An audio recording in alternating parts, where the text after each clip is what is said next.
So what's up sa inyong lahat? So nandito ngayon ang man behind the lens, and sa kabila ng naglalagablab na init ng panahon ay nagawa pa ding magwala ng ating mga paa para tayo'y maglibot, maggala at maghanap ng matatambayan.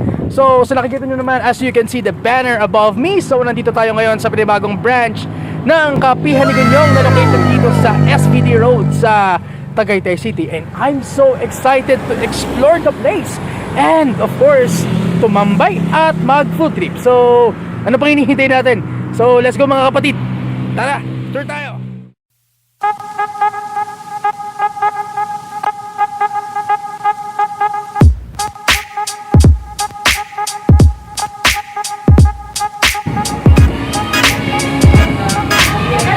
Hi.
Review muna tayo. So, pag-usapan natin first yung mismong location ng bagong branch ng Kapihan ni Gunyong dito sa SVD Road sa Tagaytay.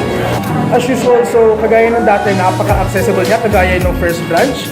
So, since along the highway siya, so maraming customers ang pwedeng magpunta rito to have a sip of coffee and have some taste of their pastry. Well, when it comes to whole exterior and interior, napaka-classic, yung tipong feeling mo, social ka.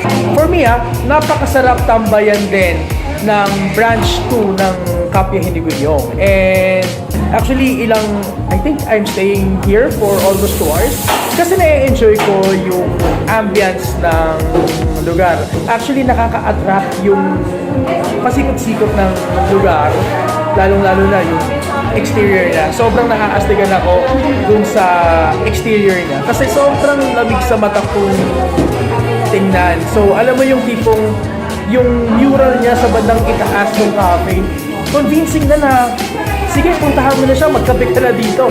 So kung ako ang tatanungin, 10 over 10 tayo on both exterior and interior designs of Kapihan ni Gunyong.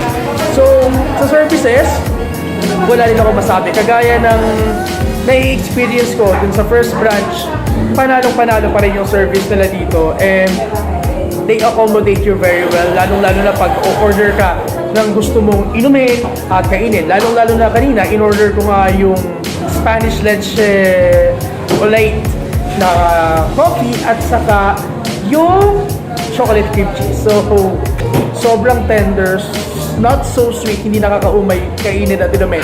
So, ita 10 over 10 natin yan pareho when it comes to rating. So, aside from accommodation, i-rate ko din yung accessibility niya. Promise guys.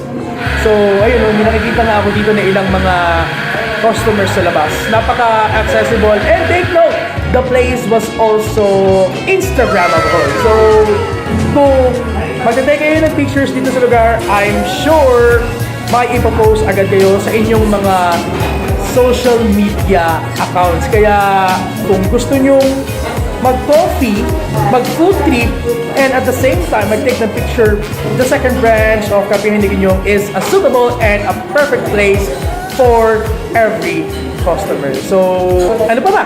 Punta na kayo dito, daan muna at magkape sa Kapihan Liginyong. So ayan guys, so yan na po muna ang ating quick review for today. So bago tayo magtapos sa video natin ngayon, so wag niyong kakalimutan na mag-like, comment, subscribe at i-click ang bell button sa ating mga socials, Men Behind the Lens YouTube channel, Gusto sa Photo Gallery FB page at God of Stolen Shots 2089 sa ating IG. So paano ba yan? Dito na muna tayo mag-e-end. So adios mga kapatid and kita-kits sa susunod na vlog.